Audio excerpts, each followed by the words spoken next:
Might be an 1/8 of an inch thick. Double bevel. The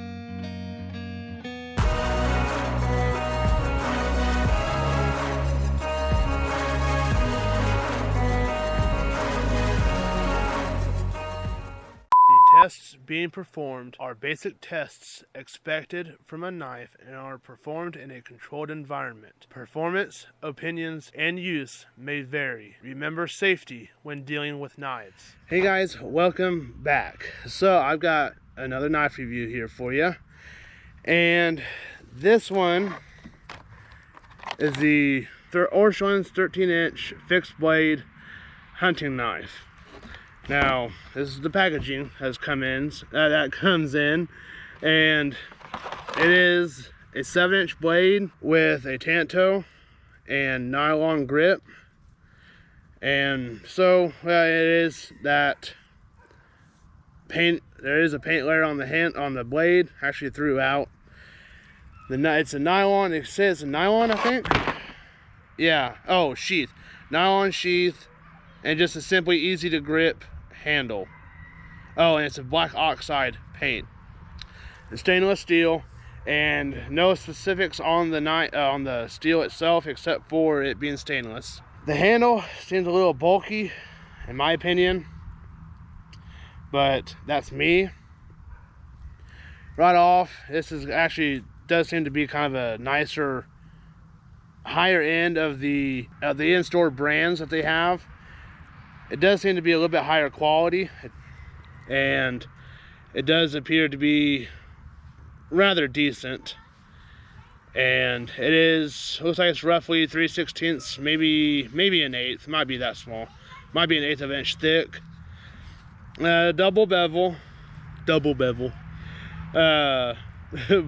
edge blade. So it's your standard typical knife. It's not like it's a Scandi grind or anything like that, or grass or whatever. The sheath is the nylon here, single loop here. It is a wrap, and I don't know if that's Kydex, flexible Kydex that's in there, but there is a protective liner inside. That used to be an issue on some of these nylon sheaths, and it just puncturing through. It goes in pretty good. The sheath seems to be well built for what it is. It does seem to be pretty comfortable, but it's actually not that bad, if I'm going to be honest. That's just a quick overview of it, kind of what I'm thinking of it right off the bat. I do like the hook in the handle there. That is kind of a nice touch to it. Kind of reminds me of some other knives I've handled and have. Kind of like the Parang. It's more of a ball. The Parang, the Condor Parang, it's got a ball down here, but it still kind of curves down. It's overall, it doesn't seem like a bad knife right off the bat, especially being just an in-house brand. So I'm gonna go ahead and jump on into doing the test. Like I said, we're gonna do a little bit more today because I got a feeling this wouldn't be used for just your basic testing. So we're gonna go ahead and jump right on into it. So we're gonna go ahead and do some patoning with this. This log does have some natural split, so I will be using that. This will be most likely commonly found out in nature. So I will go ahead and split off of that and work with some other stuff. I do not have fresh cut stuff right now. I just haven't been able to get to it. I'm hoping come spring at least I will be able to.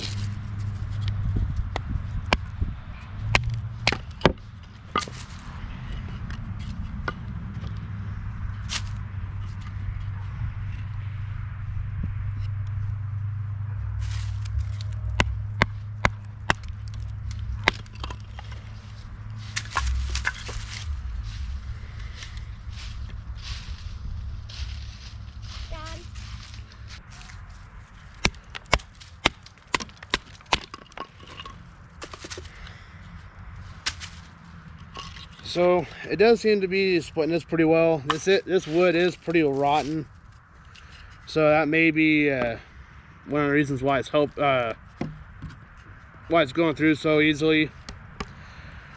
But like I said, I don't have anything that's fresh, still green or anything, so that is a deal you gotta keep in mind with this.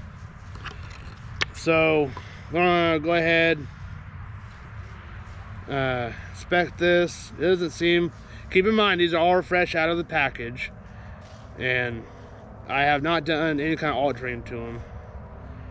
There doesn't seem to be any kind of damage to this, which I wouldn't suspect, because, well, like I said, because how soft this wood is. So go ahead and do a little bit of feathering here, and go from there. Nope.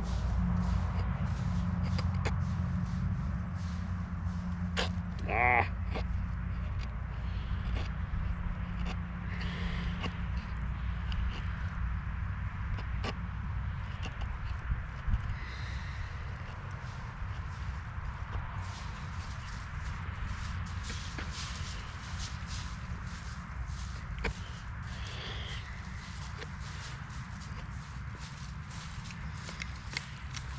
Huh.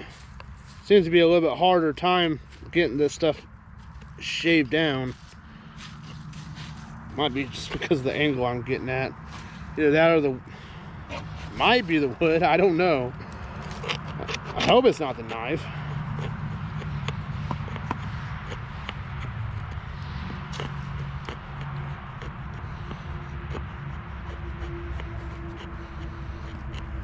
But it does seem to be having a hard time with at least this particular wood, trying to feather it out, trying to make the curls and everything.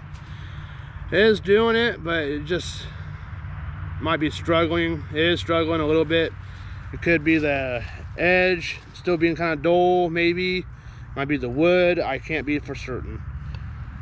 So, but this is kind of rotten wood, but then again, in certain other areas, it's not that rotten. So I can't be 100% certain. So I'm gonna go ahead and move on to the striker ferro rod. I'm going to be using my 1/2 inch for this, and with the handle and everything, I'm gonna end up trying it out. Now I'll have to get through that oxide paint that's in this, so first few strikes might not actually take until after that paint's taken through. So let's see if we can actually start a little bit of something here. I can take some of these shavings that fell off, see what we might be able to do.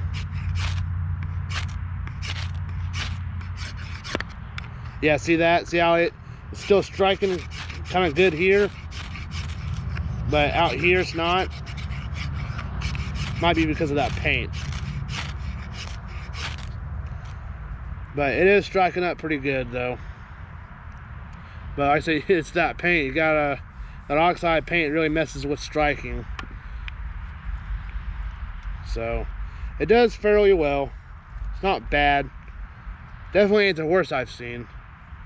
But definitely it's not the best, nor is it the worst. Alright, so I'm gonna go ahead and do a little bit of chopping and a little bit of clearing. So we're going to do the chopping first. Alright, so if you're going to be using this out in the woods at all, out at camp, you're going to want to do a little bit of processing if you don't have a saw. So this does seem to want to do something of that sort. So I'm going to go ahead and try it out. Ooh, that went in clean.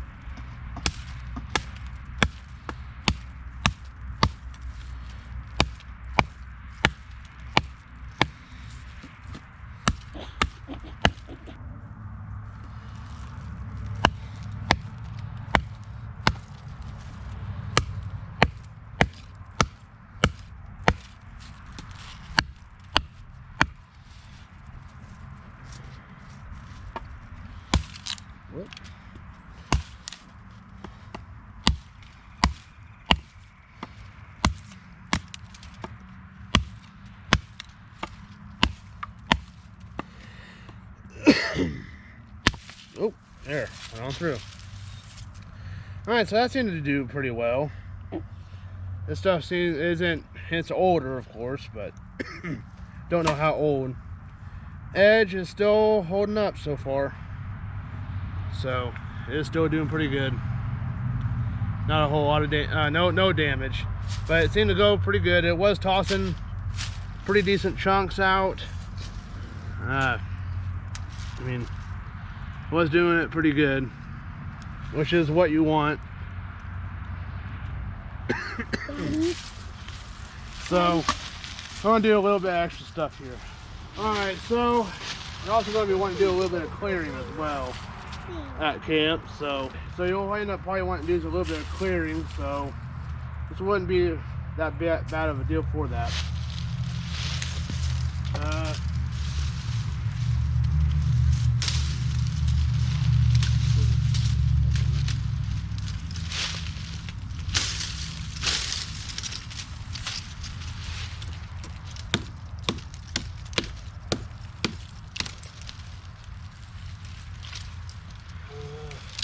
Whoop, that one just came right off, almost. Come on, there. Okay, you know what? Let me get to a different tree. I will have to put out a disclaimer. My son is doing up the camera right now, so I don't really have a way of holding this up and doing this. So, disclaimer, if it's a little shaky, he's holding it. So.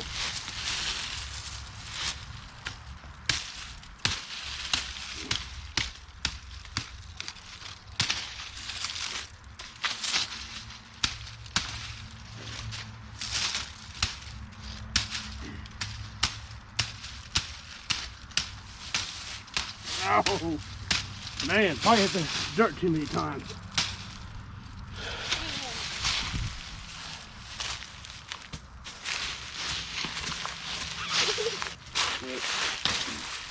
Whoa.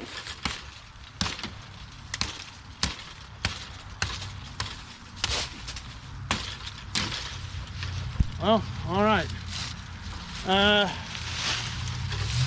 Seems to do pretty good. All right, so overall, after the testing, it's not that bad. I mean, it definitely needs a sharpening. That's the only thing I would say so far about it. That right out of the package, it's not quite ready to roll. Cause heck, even on, you can see the paint there. There's minimal edge, and especially out here on the Tanto, there's not a whole lot of edge there, working edge. So it's definitely, it will need to be dressed up right out of the package. It's like I said, it's not that bad of a knife overall. After all the testing and so on. So I think it'd be all right. Now, I will let you guys know that I also have a Facebook page up and going as well. It's the same name as the channel, Backroad Hobbies, and that's where I do all my questioning for everybody, what they would be looking forward to next. All my questionnaires, that's where all that's done up through. And I also post little smaller videos on there as well. It's these larger videos, that's what you're watching, but I condense it down to 1 minute to 3 minute videos. I also post these on the beloved TikTok and those little videos, but that is on my personal channel there, and that is Eli_Hirsch, I think. I'll get it up there on the screen. And I do post those videos on there as well. So that way you can check out the videos either way, the smaller videos if you want to.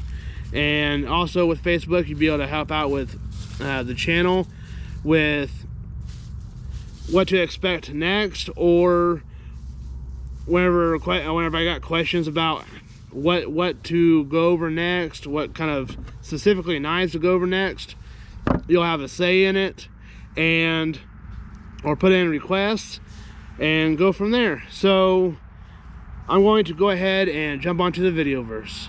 Alright, so this video verse is Hebrews chapter 1, verses 5 through 14. And it says, "For to which of the angels did he ever say, 'You are my son, today I have become your father'? Or again, 'I will be his father, and he will be my son'? Again, when he brings his firstborn into the world, he says, 'And let all God's angels worship him.' And about the angel he says, 'He makes his angels winds, and his servants a fiery flame.' But to the Son, 'Your throne, O God, is forever and ever, and the scepter of your kingdom is a scepter of justice. You have loved righteousness and hated lawlessness. This is why God, your God, has anointed you with the oil of joy beyond your companions. And in the beginning, Lord, you established the earth, and the heavens are the works of your hands. They will perish, but you remain. They will all wear out like clothing. You will roll them up like a cloak, and they will be changed like clothing. But you are the same, and your years will never end. Now to which of the angels has he ever said, 'Sit at my right hand until I make your enemies your footstool'? Are they not all ministering spirits sent out to serve those who are going to inherit salvation?" And that is Hebrews 1, verses 5 through 14. And I'll see you guys in the next one.